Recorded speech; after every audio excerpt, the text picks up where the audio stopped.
नमस्कार दोस्तों, बिहार में भूमि सर्वे चल रहा है। अब इस भूमि सर्वे में क्या-क्या डॉक्यूमेंट्स लगने वाले हैं, आप सर्वे अपने ज़मीन का जो है सर्वे किस तरीके से करवाएँगे, पूर्ण जानकारी आपको इस वीडियो में देंगे। अगर आपके ज़मीन जैसे दादा-परदादा का ज़मीन है तो उसे अपने नाम पे कैसे करेंगे, उसका सर्वे किस तरीके से कराएँगे। बहुत सारे ज़मीन जो झगड़े वाले हैं, अगर किसी प्रकार का विवाद है उस ज़मीन पे तो उस ज़मीन का किस तरीके से आप सर्वे करवाएँगे। क्या आपका विरोधी जो है, विरोधी दल उस पे सर्वे करा रहा है तो फिर आप उस पे कैसे उसको रोक सकते हैं, आगे का क्या होगा। अगर आप खरीदे हुए ज़मीन है, आपके नाम से खुद का ज़मीन है, तो उस पे किस तरीके से सर्वे कराएँगे, क्या डॉक्यूमेंट्स लगेगा, पूरी जानकारी। साथ में कब्ज़ा किया हुआ ज़मीन, आपका ज़मीन सिर्फ़ कब्ज़ा है, आपके पास कोई पेपर नहीं है, परंतु आपका ही ज़मीन है, तो उसका सर्वे किस तरीके से करवाएँगे। भले ज़मीन आपका है, आप जोत रहे हैं, आपके दखल कब्ज़ा में है, परंतु आपके पास पेपर नहीं है, तो उस तरीके की ज़मीन का सर्वे किस तरीके से करेंगे। बाकी किसी भी प्रकार का टोटल ज़मीन का सर्वे आप किस प्रकार से करेंगे, इसके बारे में क्या कुछ अपडेट है, मैं आपको कानूनगो सर के माध्यम से पूरी जानकारी बताऊंगा। उम्मीद करते हैं और पूरा दावा करते हैं कि हम इस वीडियो के बाद आपको किसी और वीडियो देखने की जरूरत नहीं होगी, इसी वीडियो में पूरी जानकारी आपको मिलेगा। तो चलिए वीडियो को स्टार्ट करते हैं। उसमें यह है कि एक 3 पेज का आप लोगों को अभी फॉर्म उपलब्ध करवाया जाएगा।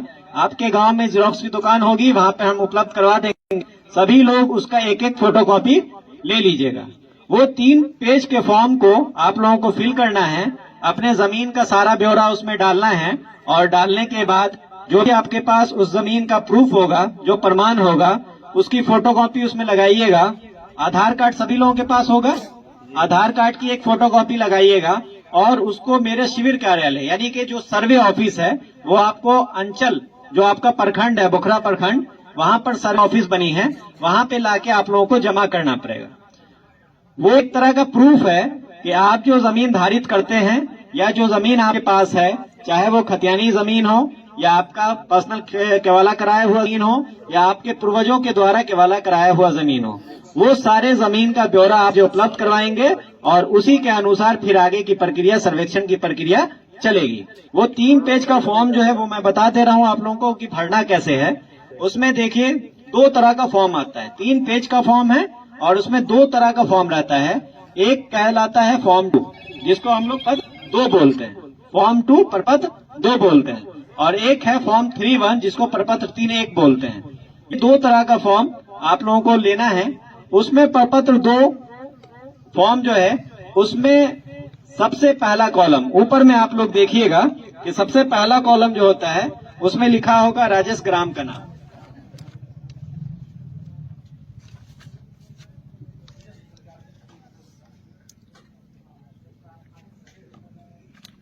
ये देख लिए, ये फॉर्म है जो फॉर्म 2 कहलाता है। इस तरह का फॉर्म आप लोगों को मिलेगा, ये फॉर्म 2 कहलाता है। इसमें सबसे ऊपर में नाम लिखा रहता है राजेश ग्राम का नाम। राजेश ग्राम का मतलब कि जिस राजेश ग्राम में, जिस गांव में आपकी जमीन है, उस गांव का नाम लिखना है। जैसे आपका भौड़ एक राजेश ग्राम है तो भौड़ राजेश ग्राम अगर है तो यहाँ पे आपको भौड़ लिखना है। वाजिदपुर गुरहौल अगर राजेश ग्राम है तो वाजिदपुर गुरहौल लिखना है। इसी तरह जो भी आपका राजेश ग्राम है वो राजेश ग्राम का नाम यहाँ पे लिखाएगा पहला कॉलम में। ऊपर में देख लीजिए, यहाँ पे राजेश ग्राम का नाम लिखना है। उसके बाद है थाना नंबर। हर एक राजेश ग्राम का एक थाना नंबर होता है जो आप लोगों को पता ही होगा, और अगर पता नहीं है तो हमसे संपर्क कर लीजिएगा, हम बता देंगे। उस राजेश ग्राम का थाना नंबर लिखना है।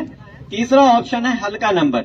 हल्का नंबर आप लोगों को छोड़ देना है, ये पहले यूज होता था जब जमाबंदी वगैरह में इसका इस्तेमाल होता था। इस बार हल्का नंबर का कोई मतलब नहीं है, तो ये आप लोग छोड़ दीजिएगा। चौथा कॉलम है पुलिस थाना। आपका थाना कहाँ है, जो पुलिस थाना होता है वो थाना कहाँ है, वो बोखरा है आप लोगों का, बोखरा लिख दीजिएगा। अंचल बोखरा है तो वहाँ पे भी बोखरा लिख दीजिएगा, और जिला आपका सीतामढ़ी है तो वहाँ पे सीतामढ़ी लिख दीजिएगा। उसके नीचे कॉलम बना हुआ है, टोटल 11 कॉलम है, और उस कॉलम में पहला कॉलम जो है वो है रैयत का नाम, सह हिस्सेदार का नाम एवं पिता का नाम। रैयत बोलते हैं हम उस आदमी को जो किसान उस जमीन को जोत रहा हो, जो जमीन वो जोतता है उस आदमी को हम लोग सर्वे के लैंग्वेज में रैयत बोलते हैं। तो रैयत का नाम का मतलब ये हुआ कि जो वर्तमान में, जो हाल में उस जमीन को जोत रहा है, आबाद कर रहा है, उस आदमी का नाम वहां पे लिखाएगा। इसमें 2 केस बनता है। पहला ये केस कि किसी एक आदमी की वो जमीन होगी, किसी एक आदमी की जमीन होगी तो वहां पे एक आदमी का नाम लिखाएगा। लेकिन अगर वही जमीन खतियानी जमीन है आप लोगों की, या आपके पूर्वजों के नाम पे जमीन है और उसका अभी तक बंटवारा नहीं किया गया है, तो सारे भाई के द्वारा मिलके उसको जोतकोड़ किया जा रहा है। तो जितने भाई के द्वारा जोतकोड़ किया जाएगा वो सारे भाई का नाम यहाँ पे दर्ज होगा। अगर एक आदमी जोत रहा है तो एक आदमी का नाम, और अगर 2-4 भाई मिलके उसको जोतकोड़ रहे हैं तो 2-4 भाई सबका नाम दर्ज होगा और उसके नीचे आपके पिताजी का नाम दर्ज होगा। पहला कॉलम ये है कि रैयत का नाम, सह हिस्सेदार का नाम और उनके पिता का नाम। तो एक आदमी अगर उसको जोत आबाद कर रहा है तो एक आदमी का नाम लिखिए, अगर अलग से हिस्सेदारी आपको मिली हुई है तो एक आदमी का नाम लिखिए, और अगर 4 भाई, 3 भाई, 5 भाई जो भी हैं वो सारे मिलके उसको जोत आबाद कर रहे हैं तो सारे भाइयों का नाम वहां पे दर्ज होगा और सबसे नीचे आपके पिताजी का नाम दर्ज होगा। दूसरा कॉलम जो है वो है अस्थाई पता। अस्थाई पता का मतलब होता है कि जहां आप घर बनाकर रह रहे हो, जहां पे आप हमेशा के लिए रहते हो।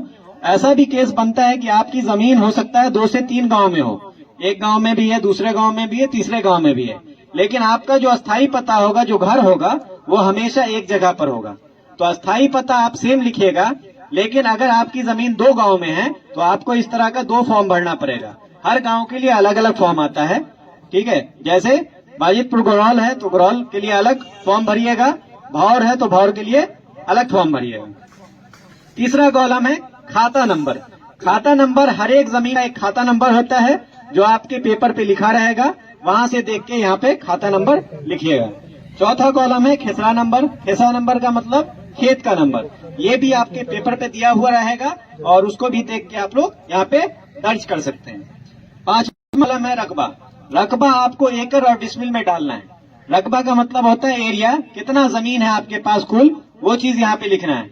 बहुत सारे लोग के पेपर पे कट्ठा में जमीन लिखा होगा, ठीक है, या फिर आप लोग जो आपसी बोलचाल में इस्तेमाल करते हैं वो कट्ठा में लिखते हैं, तो वो कट्ठा आप लोगों को नहीं इस्तेमाल करना है।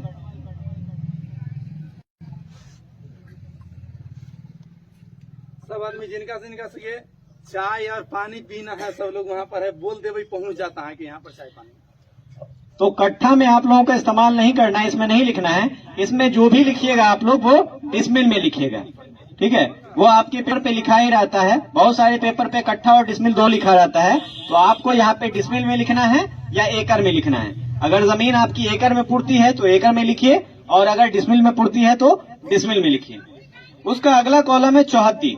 चौहद्दी में एक चीज ध्यान ये रखना है कि चौहद्दी जो होती है वो आपके पेपर पे कुछ और होगी और वर्तमान चौहद्दीदार आपके कोई और होंगे।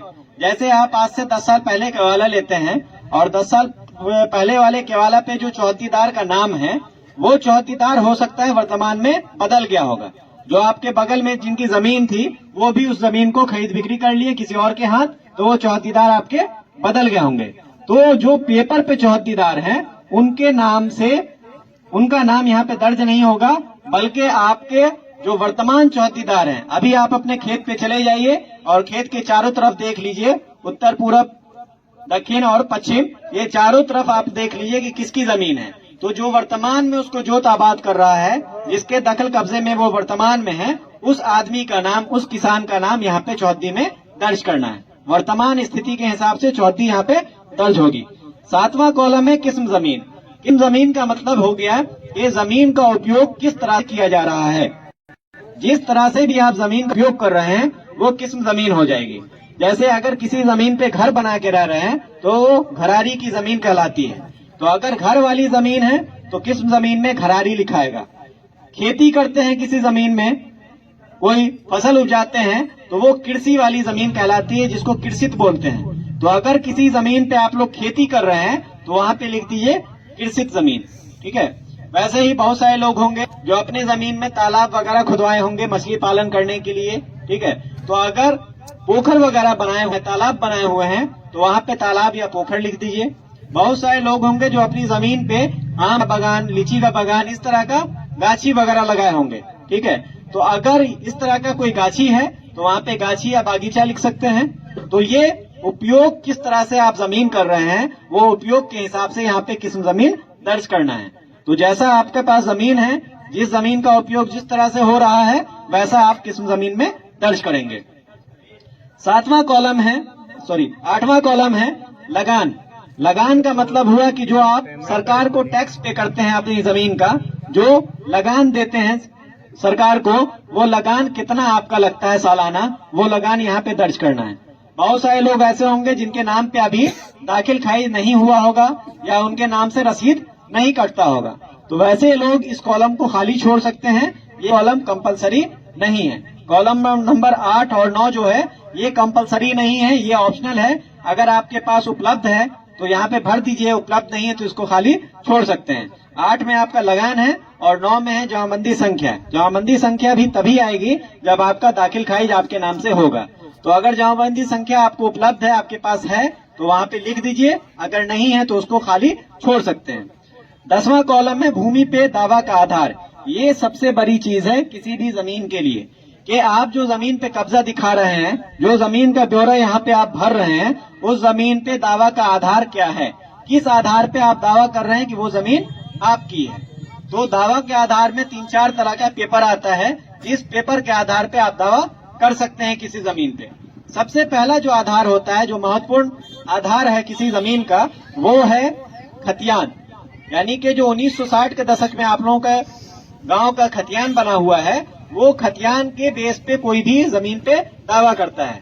खतियान में अगर आपके पूर्वज का नाम है और आप उनके वंशज हैं, यानी कि आप उनके खानदान के लोग हैं, ये आपको प्रूफ करना पड़ेगा कि आप उनके वंशज हैं, आप उनके बेटा या पोता है, ये चीज प्रूफ करना पड़ेगा, तब जाके आपको वो जमीन प्राप्त होगी।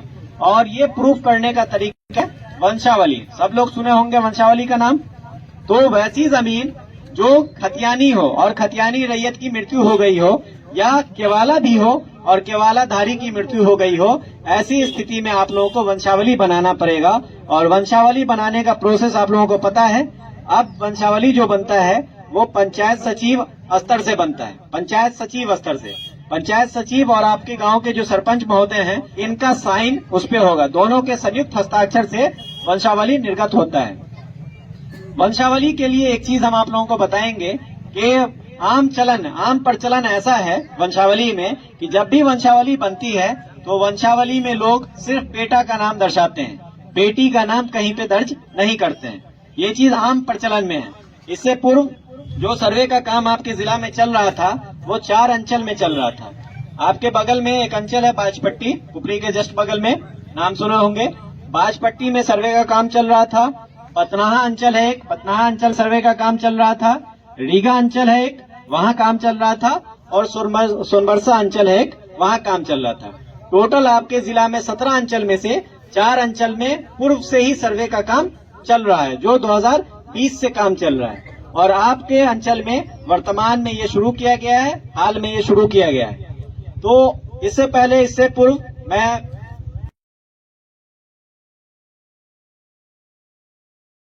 का नाम दर्ज नहीं किया गया है, तो सारे लोगों के द्वारा आपत्ति कर दी गई है कि नहीं, इनके पास 2 बेटी है, 3 बेटी है, 4 बहन है, 2 बहन है, इस तरह का आपत्ति वहाँ पे शुरू हो गया। तो वंशावली में आपको हर हाल में अपनी बहन, बेटी, फुआ, जो भी आपके खानदान में, सबका नाम दर्शाना है, किसी का नाम आप छोड़ नहीं सकते हैं। लोगों का ये मानना है कि वंशावली में अगर नाम दिखा देंगे तो फिर हिस्सेदारी हो जाएगी बहन और बेटी की, जो कि वर्तमान में उसको हिस्सा नहीं मिला हुआ है, लेकिन खतियान में उनका नाम दर्ज हो जाएगा वंशावली में दिखाने से। लेकिन ऐसा नहीं होता है। वंशावली आप बनाएंगे तो उसमें हर हाल में नाम दर्ज कराइए, और अगर उनको हिस्सा आप नहीं दिए हैं या वो हिस्सा नहीं लिए हैं तो फिर आप उनसे एक एनओसी ले लीजिए। एनओसी लेने से फायदा ये होगा कि भविष्य में कभी भी वो उस जमीन पे दावा नहीं कर सकेंगे। अभी वर्तमान में मान लेते हैं कि आप अपने नाम से वो सर्वे करवा लीजिए, नया खतियान अपने नाम से बनवा लीजिए। ये सर्वे के प्रक्रम में कभी भी अगर आपकी बहन या बहन की संतान या बुआ की संतान या बेटी की संतान अगर ये दावा कर देती है कि ये जमीन पूर्वजों की जमीन है, इसमें मेरा भी हिस्सा होना चाहिए, और वो दावा सही पाया जाता है प्रमाण के हिसाब से, तो फिर आपको उनको ऐसे भी जमीन देना पड़ेगा। अगर इस सर्वे का नया खतियान बन जाता है, खतियान बनने के उपरांत अगर आपकी बहन, बेटी, बुआ जो भी हैं आपके खानदान में, ये कोर्ट चली जाती है कि मेरा हिस्सा इसमें से ये लोग मिलके फर्जी काम करके गायब कर दिए हैं और सारी जमीन अपने नाम पे चढ़वा लिए हैं, तो आपके ऊपर सत्यापन के बाद आपके ऊपर 420 का केस भी हो सकता है, क्योंकि आप जो वंशावली प्रस्तुत किए हैं उसमें अपने वंशज का नाम छिपा लिए हैं। आपके जो वंशज हैं, बहन है, बेटी है, बुआ है, जो भी है, उनका नाम आप छिपा लिए हैं। तो नाम छिपाने से सरकारी काम करवा कर आप बच नहीं सकते हैं। आप कहीं ना कहीं पकड़ाइएगा, और जब पकड़ाइएगा सरकारी कार्य में तो फिर आपके ऊपर फर्जीवाड़ा का केस होगा कि फर्जी काम आपने करवाया है। जो कर्मी हैं, जो अधिकारी हैं, उनके आंख में धूल झोंक के आपने काम करवाया है, तो वो आपके ऊपर पड़ेगा कि आप प्रस्तुत किए जो वंशावली वो गलत प्रस्तुत किए। तो इसलिए सारे लोगों से हम यही अपील करेंगे कि जब भी आप लोग वंशावली बनाइए, पूर्वजों की जमीन है आपके पास और वंशावली बनाते हैं, तो वंशावली में अपनी बहन, बेटी, बुआ जो भी है आपके खानदान में, सब लोगों का नाम दर्ज कीजिए और उन लोगों से एक एनओसी ले लीजिए। एनओसी कहते हैं फर्स्ट क्लास मजिस्ट्रेट से एक एफिडेविट बनता है, उसमें ये चीज लिखा रहेगा कि जो भी पिता की संपत्ति या बाबा की संपत्ति जो भी है, इसमें हम अपना हिस्सा नहीं लेना चाहते हैं, अपना हिस्सा भाइयों को देना चाहते हैं, भविष्य में भी हमको इस पे कोई आपत्ति नहीं होगी। इस तरह के एक एफिडेविट बनता है जो फर्स्ट क्लास मजिस्ट्रेट से बनेगा, और वो एफिडेविट अगर आप उस पेपर के साथ लगा देते हैं तो ऑटोमेटिक आपकी बहन, बेटी या बुआ जो भी है उस खानदान में, उनका नाम वहां से हट जाएगा, उस खतियान में उनका नाम दर्ज नहीं किया जाएगा। तो आप लोग वंशावली में नाम दर्शाइए, और वंशावली में नाम दर्शाने के उपरांत अगर उनको हिस्सा नहीं मिला है या नहीं ली है तो उनसे एक एनओसी बनवा लीजिए जाकर, और एनओसी यहाँ पर सर्वे ऑफिस में जमा कर दीजिएगा। उस एनओसी के आधार पर आपकी बहन, बेटी या बुआ जो भी हैं, उनका नाम वहां से खतियान से हट जाएगा। वो सिर्फ आप लोगों के नाम पर, जो भाई लोग हैं या जो भतीजे लोग हैं, इन लोगों के नाम पर दर्ज हो जाएगा। समझ में आ गया? तो वंशावली के केस में ये चीज एकदम याद रखिएगा कि वंशावली जो अब बनती है, वो पहले क्या होता था कि सरपंच साहब अपने लेटर पैड पे वंशावली बना के दे देते थे, उसकी 100% वैल्यू होती थी। आम प्रचलन यही था कि गांव के जो सरपंच साहब होते थे वो वंशावली बनाते थे, लेकिन सरकार के द्वारा ये देखा गया कि बंटवारा का जो मामला आता है, केस हो, मुकदमा हो, या पंचायत स्तर पे जो पंचायती होती है कचहरी में, तो इसमें जो भी बंटवारा का मामला आ रहा है, इसमें इस तरह का मामला ज्यादा आने लगा कि वंशावली से आप किसी न किसी का नाम गायब कर दियो। वंशावली में ऐसा भी हो सकता है कि अगर आप 4 भाई हैं, 3 भाई गांव में रहते हैं, एक भाई बाहर रह रहा है, और वो 10 साल, 15 साल, 20 साल से बाहर रह रहा है, तो आप क्या करेंगे, फर्जीवाड़ा में उस भाई का नाम वहां से गायब कर देंगे, वंशावली में सिर्फ 3 भाई का नाम दिखाएंगे। तो इस तरह का मामला बहुत ज्यादा होने लगा जब, तो सरकार की तरफ से ये चीज आया कि अगर कोई एक अधिकारी या एक जनप्रतिनिधि किसी प्रमाण को बनाता है आपको, तो उसको मैनिपुलेट करना थोड़ा आसान होता है। किसी एक आदमी को आप अपने ट्रस्ट में लेकर गलत काम करवा सकते हैं, लेकिन अगर उसी काम की प्रमाणिकता को जांच करने के लिए एक से ज्यादा लोगों को दे दिया जाए, 3 आदमी, 4 आदमी, 5 आदमी को दे दिया जाए, तो हर एक आदमी को आप मैनिपुलेट नहीं कर सकते हैं, हर एक आदमी को अपने ट्रस्ट में नहीं ले सकते हैं। तो आपका जो गलत करने का मंशा है वो कभी सफल नहीं होगा। तो सरकार की तरफ से ये प्रोविजन लाया गया कि वंशावली जो अब बनेगी, उस वंशावली में प्रमाणित करने के लिए हम 3 से 4 लोगों को जोड़ दें। जो सरपंच साहब निर्गत करते थे, उससे पहले उसको प्रमाणित करने के लिए 3 से 4 लोगों को और जोड़ दें, ताकि इसका सत्यापन अच्छे से हो सके और जो गलत हो रहा है समाज में, इस गलत को रोक सके। तो अभी आप लोग देखते होंगे जो वंशावली बनता है उसमें 3 पेज का एक फॉर्म आता है, और उस वंशावली में आपके ही गांव के लोगों का, कई जनप्रतिनिधि का साइन होता है, जिसमें आपके वार्ड सदस्य होते हैं, वार्ड सदस्य का साइन होगा उस वंशावली पे। आपके जो आपके जो पंचायत के मुखिया होंगे, उन मुखिया जी का साइन होगा। गांव के जो चौकीदार होते हैं उनका साइन होता है। आंगनवाड़ी सेविका जो होगी उनका साइन होगा। आपके पंचायत के जो पंचायत सचिव हो उनका साइन होगा, और आपके पंचायत के जो सरपंच होंगे उनका साइन होगा। यानी टोटल 6 लोगों का साइन उस पे होगा। 6 लोग जब तक साइन नहीं करेंगे तब तक आपका वंशावली नहीं निर्गत होगा। तो ये चीज इसीलिए लाई गई कि अगर 6 लोगों का साइन होगा तो 6 लोगों को आप मैनिपुलेट नहीं कर सकते हैं, गलत काम नहीं करवा सकते हैं, काम आपका एकदम सही होगा। और 6 लोग में कोई एक लोग भी ऐसे होंगे जो आपका पूरा प्रमाणित करेंगे, पूरा जांच करेंगे, और जांच करने के उपरांत ही उस पर अपना हस्ताक्षर दर्ज करेंगे।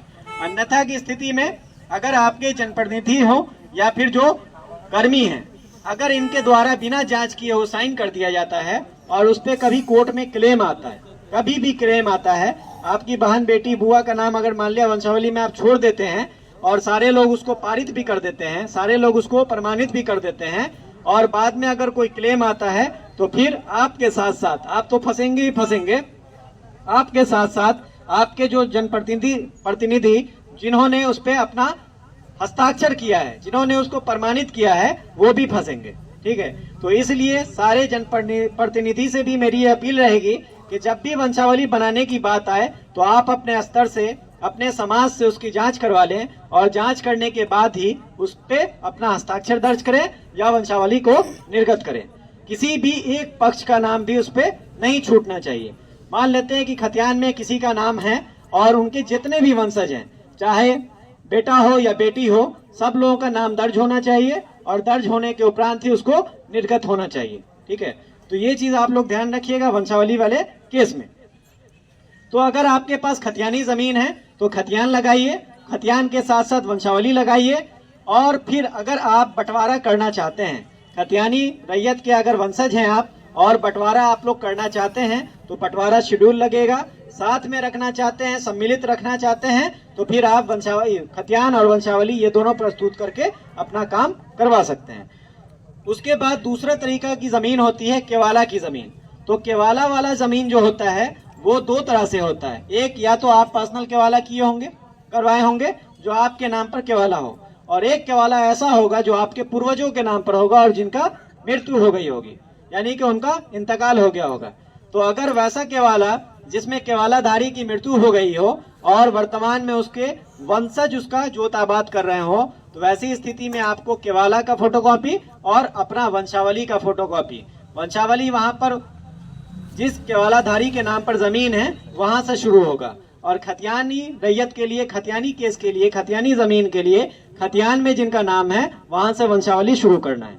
मान लिया आपके बाबा का नाम खतियान में है तो बाबा का नाम दर्ज होगा सबसे ऊपर, उसके नीचे आपके जो पिता होंगे और चचा होंगे उनका नाम दर्ज होगा, और अगर पिता और चचा की भी मृत्यु हो गई होगी तो फिर आप लोग सारे भाइयों का नाम वहां पे दर्ज होगा। वंशावली में जहाँ पे जीवित रैयत आ जाते हैं वहां पे वो क्लोज हो जाता है, उसके नीचे नाम लिखने की जरूरत नहीं है। तो वंशावली पे ये चीज ध्यान रखिएगा आप लोग। केवाला अगर आपके नाम से है तो सिर्फ उसमें आप अपना केवाला दीजिएगा और आधार कार्ड दीजिएगा, उसी के अनुसार आपका काम होगा। बहुत सारे लोगों को जो गांव में भूमिहीन किसान होते हैं, गांव में बहुत सारे लोग ऐसे होंगे जिनके पास रहने के लिए जमीन नहीं होती है, तो सरकारी जमीन उनको दी जाती है बसने के लिए। जो गैर मंजूरा खास की जमीन होती है वो जमीन दी जाती है बसने के लिए, और वो जमीन देने के लिए एक पर्चा का इस्तेमाल होता है जिसको हम लोग बंदोबस्ती पर्चा बोलते हैं। तो बंदोबस्ती पर्चा से अगर आपको कोई जमीन प्राप्त है तो बंदोबस्ती पर्चा आपके पास होगा, वो बंदोबस्ती पर्चा का फोटोकॉपी लगाइएगा और अपना आधार कार्ड लगाइएगा। बंदोबस्ती पर्चा में भी सेम केस है कि अगर आपके नाम से निर्गत है बंदोबस्ती पर्चा तब तो आपको सिर्फ बंदोबस्ती पर्चा देना है, और अगर आपके पूर्वज के नाम से निर्गत है, जो आपके पूर्व पिताजी होंगे या बाबा जी होंगे, इन लोगों के नाम से निर्गत है, तो उसमें फिर आपको वंशावली लगाने की जरूरत पड़ेगी। उसके बाद बहुत सारे लोग ऐसे होते थे पहले जमींदार, जिनके बहुत सारे जॉन मजदूर होते थे, जमींदार टाइप के आदमी हैं, तो वो क्या करते थे, अपने जमीन की देखभाल करने के लिए कई लोगों को रखते थे। तो वैसे लोग उन लोगों को बसने के लिए कुछ जमीन दे दिया करते थे कि इतनी जमीन ये तुम रख लो, इस पे अपना घर बनाकर रहना और मेरा जमीन का देख रेख करना है। तो अगर वैसे जमींदार यानी वैसे रैयत किसी दूसरे रैयत को अपनी जमीन में बसने के लिए दे दिए हो तो उसके लिए एक पर्चा निर्गत होता है जिसको वास्कित पर्चा बोलते हैं, और ये वास्कित पर्चा भी अंचलाधिकारी के द्वारा निर्गत किया जाता है। तो अगर आपके नाम से वास्कित पर्चा निर्गत है तो आप वास्कित पर्चा का फोटोकॉपी वहां पर दर्ज कीजिएगा। सीलिंग का नाम सुने होंगे आप लोग। सीलिंग एक्ट आया था 1972 में बिहार सरकार की तरफ से, कि एक लिमिट सेट किया गया था जमीन का, कि जमीन कोई भी जमींदार, एक लिमिट सेट कर दिया गया कि एक इतने किस्म की जमीन आप इतने लिमिट में ही रख सकते हैं, उससे ज्यादा नहीं रख सकते हैं। जैसे घरारी की जमीन है तो घरारी की जमीन का एक लिमिट सेट कर दिया गया कि इतनी जमीन से ज्यादा अगर आपके पास रहेगी तो सरकार इसको आपसे ले लेगी। वैसे ही कृषि वाली जमीन को एक लिमिट सेट कर दिया गया कि इस लिमिट के अंदर अंदर अगर आपके पास जमीन है तो आप क्या रखिए, अपना जोत आबाद कीजिए। अगर उस लिमिट के बाहर जमीन चली गई, उससे एक्सीड कर गई, बढ़ गई, तो सरकार वो जमीन खुद ले लेगा। वैसे ही हर तरह की जमीन को अलग अलग किस्म से 4 कैटेगरी में बांटा गया और सबका लिमिट सेट कर दिया गया कि इस लिमिट के अंदर अगर आपके पास जमीन है तब तो ठीक है, अगर उससे ज्यादा जमीन है तो वो सरकार ले लेगी। तो सरकार वो जमीन लेकर जमींदार से आप ही के गांव के भूमिहीन किसानों के बीच में उसका वितरण किया था, जिसका पर्चा निर्गत हुआ और उस पर्चा को हम लोग बोलते हैं परवाना का पर्चा। तो अगर सीलिंग एक्ट के द्वारा आपको परवाना का पर्चा प्राप्त है तो फिर वहां पर आप लिखिएगा परवाना के पर्चा से प्राप्त भूमि, और उसका फोटोकॉपी आपको लगाना पड़ेगा। बहुत सारे लोग ऐसे होंगे जिनको भूदान में जमीन मिली होगी, यानी कि दान वाली जमीन आपको उसका पर्चा मिला होगा। तो अगर भूदान का पर्चा आपके पास है तो भूदान का पर्चा आप इसमें लगाइएगा, अपना आधार कार्ड लगाइएगा और फिर कार्यालय में जमा कर दिएगा। लास्ट कॉलम है अभियुक्ति कॉलम, जिसको रिमार्क्स का कॉलम बोलते हैं। अभियुक्ति कॉलम का मतलब ये होता है कि वैसी सारी जानकारी जो इस फॉर्म में पूछी नहीं गई है लेकिन देना आपको जरूरी है, वैसी जानकारी जो फॉर्म में पूछी नहीं गई है लेकिन आपको देना जरूरी है। वैसा केस तब बनता है जैसे किसी जमीन पर भूमि विवाद है, किसी जमीन पर भूमि विवाद चल रहा है, कोई कोर्ट केस चल रहा है। तो अगर कोर्ट केस चल रहा है तो आप अभियुक्ति कॉलम में उस केस का नंबर और उसका साल दर्ज कीजिएगा और वर्तमान स्थिति क्या है वो दर्ज कीजिएगा अभियुक्ति कॉलम में। दूसरा के ऐसा भी हो सकता है, गांव समाज में ऐसा होता है कि जमीन आपकी है, पेपर आपका है, लेकिन दखल कब्जा कोई जबरदस्ती किए हुआ है, कोई दूसरा दखल कब्जा उस पर कर लिया है। तो जमीन आपकी है, प्रमाण आपका है, तो आप क्या कीजिएगा, फॉर्म आप भरिएगा, लेकिन अभियुक्ति कॉलम में वहां पे लिख दिएगा बकब्जे फलाना, यानी कि कब्जा जिसका रहेगा उसका नाम वहां पे दर्ज हो जाएगा बकब्जे में। तो इससे ये प्रूफ हो जाएगा, जब मेरे पास फॉर्म आएगा तो ये प्रूफ हो जाएगा कि ये जमीन आपकी है, जमीन का साक्ष्य आपके पास है, लेकिन आपकी जमीन पे कब्जा किसी और का है। तो ऐसा अगर कोई भी कंडीशन आता है तो आप अभियुक्ति कॉलम में उसको दर्ज कर दीजिएगा। समझ में आ गया? तो यही फॉर्म 2 है जो आप लोगों को भरना है, और ये भर के अपना दस्तावेज लगाकर, आधार कार्ड लगाकर शिविर कार्यालय जो हमारा अंचल ऑफिस में है, बोखरा अंचल में सर्वे ऑफिस, वहां पे जमा करना है।